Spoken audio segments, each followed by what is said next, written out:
የቀድሞ ጠቅላይ ሚኒስቴር መለስ ዜናዊ ለመጨረሻ ጊዜ በአደባባይ የታዩት በሜክሲኮ በተካሄደው የጂ20 ስብሰባ ላይ ነበር።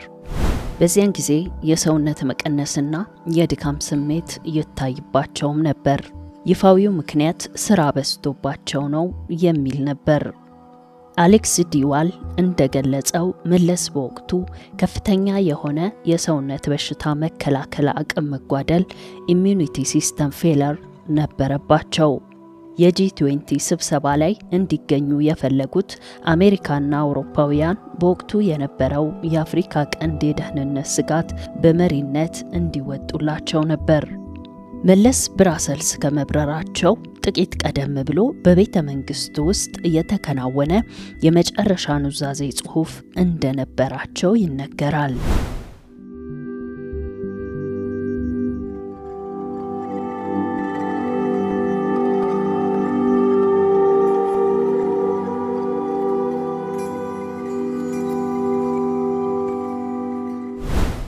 ነገር ግን ኑዛዜው ለቤተሰባቸው ሳይሆን ለፓርቲው ከፍተኛ አመራሮች እንዴት መቀጠል እንዳለባቸው የሚያዝ ነበር። በዓለም አቀፍ ደረጃ እንደ ሩሲያዊው ሰላይ አሌክሳንደር ሊትቪኔንኮ ያሉ ሰዎች የተገደሉበትን መንገድ በማነጻጸር መለስ ዜናዊም በጂ20 ስብሰባ ወቅት በምግባቸው ወይም በመጠጣቸው ረቂቅ የጨረር ንጥረ ነገር ተጨምሮባቸዋል የሚል ግምት በሰፊው ሲነገር ነበር። ምክንያቱ ደግሞ የጨረር መመረዝ ምልክቶች የሰውነት መክሳት፣ የቆዳ ቀለም መቀየር፣ የውስጥ አካላት ድንገተኛ መጓደል በሜክሲኮ ቆይታቸው ወቅት በግልጽ መታየታቸው ነበር። በሜክሲኮ ፎቶግራፎች ላይ የታዩት መለስ ዜናዊ ከጥቂት ሳምንታት በፊት ከነበራቸው ገጽታ እጅግ የራቁ፣ አይኖቻቸው የሰመጡና የጠቆሩ ሆነው ታይተዋል። በጂ20 ጉባኤ ላይ ከፍተኛ ጥበቃ ቢኖርም በወቅቱ መለስ ዜናዊ ከጥበቃ ሰራተኞቻቸው ውጪ የሆነ የሻይ ወይም የቡና ግብዣ እንደነበራቸው፣ ከዚያ በኋላ ህመሙ እንደጸናባቸው የሚገልጹ የውስጥ አዋቂ መረጃዎች አሉ። በተለይም ከምዕራባውያን የደህንነት ተቋማት ጋር የነበራቸው ግንኙነት መሻከር ለዚህ ጥርጣሬ እንደ መነሻ ይጠቀሳል።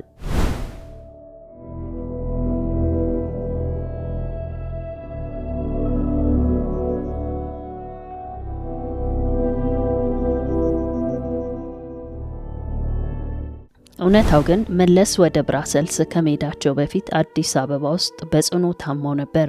በቤተ መንግስት ውስጥ የነበሩ የቅርብ ረዳቶቻቸው እንደሚሉት መለስ ለሳምንታት ያህል ከክፍላቸው አይወጡም ነበር። የምግብ ፍላጎታቸው ቀንሶና ሰውነታቸው እጅግ ርቆ ነበር። በወቅቱ ስራ በዝቶባቸው ነው በሚል ቢታለፍም በቤተ መንግስት ቪአይፒ ክሊኒክ ውስጥ ከፍተኛ ሕክምና እየተደረገላቸው ነበር። መለስ በዚያ የጤና ሁኔታ ላይ ሆነው ሰኔ 18 እና 19 2012 ሜክሲኮ ላይ ለነበረው የጂ20 ስብሰባ እንዲሄዱ ተደረገ። መለስ ከሜክሲኮ ስብሰባ በኋላ በቀጥታ ወደ አዲስ አበባ አልተመለሱም። በረራቸው አቅጣጫውን ቀይሮ ወደ ቤልጂየም ብራሰልስ ያመራው እዚያው ስብሰባ ላይ ያሉ በደረሰባቸው ከፍተኛ የጤና መቃወስ ምክንያት ነው። ብራሰልስ የደረሱት በአምቡላንስ አውሮፕላን ነው። የመጀመሪያው ሽፍንፍን እዚህ ጋር ይጀምራል።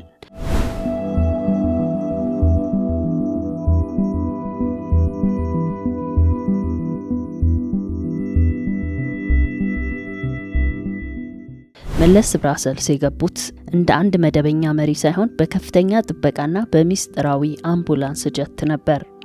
አንዳንድ ምንጮች እንደሚጠቁሙት መለስ ብራሰልስ ሆነው በሕክምና ላይ ያሉ አዲስ አበባ በሚገኘው ቤተ መንግስት ውስጥ አሉ ለማስባል ጥረት ይደረግ ነበር።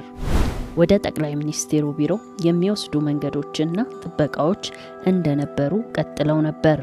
በቤተ መንግስት ውስጥ ለጠቅላይ ሚኒስቴር የሚሆን ምግብ እንደወትሮ ይዘጋጅ እንደነበርና ይህም መረጃው እንዳይወጣ ለማድረግ የተደረገ ስልት እንደነበር የቤልጂየም የሕክምና መጽሔቶችና የደህንነት ትንታኔዎች እንደሚጠቁሙት መለስን ወደ አዲስ አበባ ወይም ወደ አሜሪካ ሳይሆን ወደ ቤልጂየም የወሰዱበት አንዱ ምክንያት እዚህ ጋር ሳይደበቅ አይቀርም።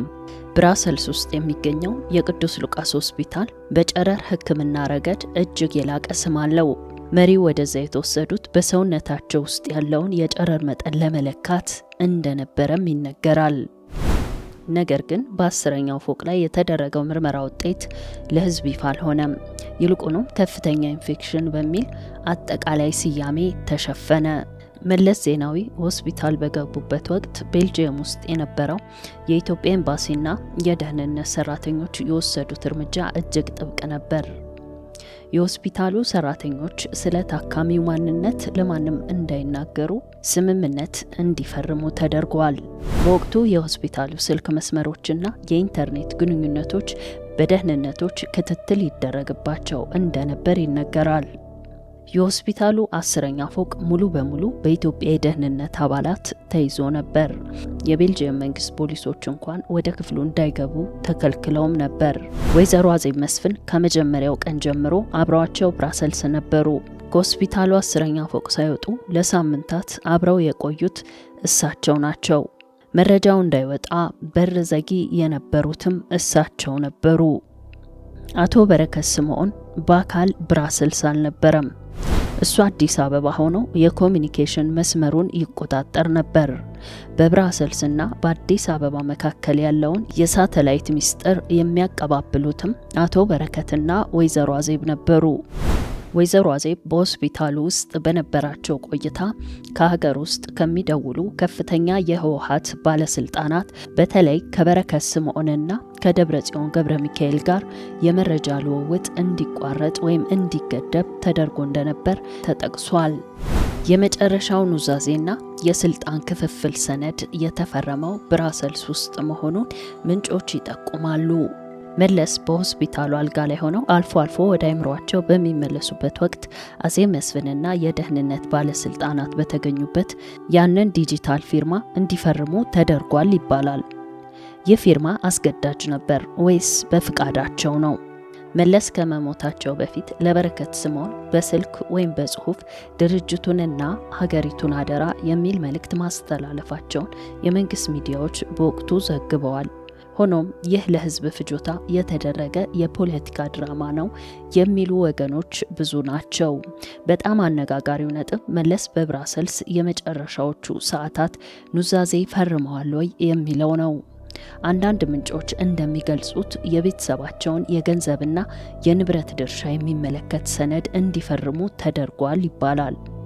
ይህ ሰነድ በወይዘሮ አዜብና በድርጅቱ ህወሓት መካከል በኋላ ላይ ለተፈጠረው ከፍተኛ ግጭት መንስኤ እንደነበርም ይገመታል። በወቅቱ በሆስፒታሉ የነበሩ የቅርብ ሰዎች እንደሚሉት መለስ ባይምሯቸው ንቁ በነበሩበት የመጨረሻ ቀናት የጻፏቸው ማስታወሻዎች ነበሩ። ነገር ግን እነዚህ ማስታወሻዎች የመንግስት ሚስጥር ይዘዋል በሚል በደህንነቶች እንደተወሰዱ ወይም እንደጠፉም ይነገራል።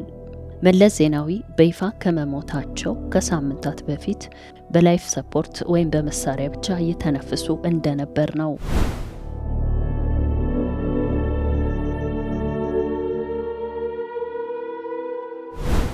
በአቶ መለስና በኃይለ ማርያም ደሳለኝ መካከል ያለውን ሽግግር ለማረጋገጥና በህወሓት ውስጥ ሊነሳ የሚችለውን ሽኩቻ ለመቀነስ ጊዜ መግዛት አስፈልጎ ነበር።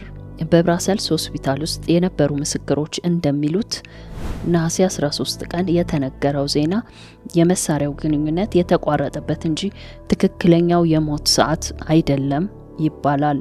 ከብራሰልስ ቆይታ ጋር ተያይዞ በወቅቱ በሆስፒታሉ የነበሩ አንዳንድ ዝቅተኛ ኤምባሲ ሰራተኞችና የደህንነት አባላት ወደ ሀገር ቤት ከተመለሱ በኋላ ደብዛቸው እንዲጠፋ ወይም ከስራ እንዲታገዱ ተደርጓል የሚሉ ምንጮች አሉ።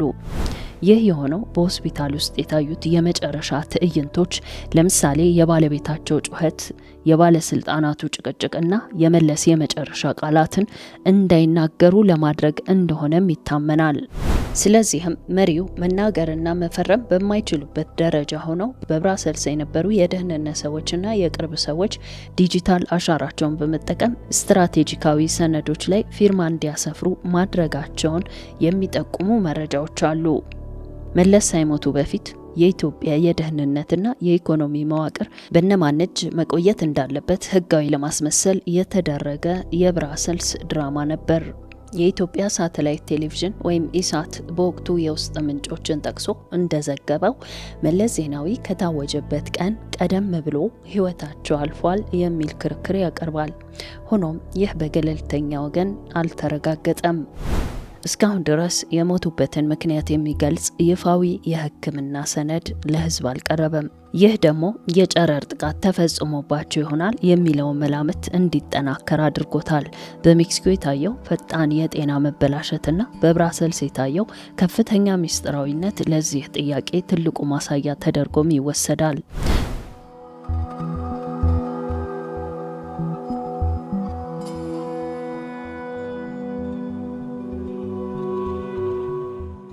ይህን ዘገባ ለማዘጋጀት ቤልጂየም ሚዲያ አርቺቭስ ስለ ሆስፒታሉ ጥበቃ የዘገቡትን። ከዚህ በተጨማሪ ዘ ላስት ዴይስ ኦፍ መለስ በኢሳት ራዲዮና ቲቪ ዶክሜንተሪ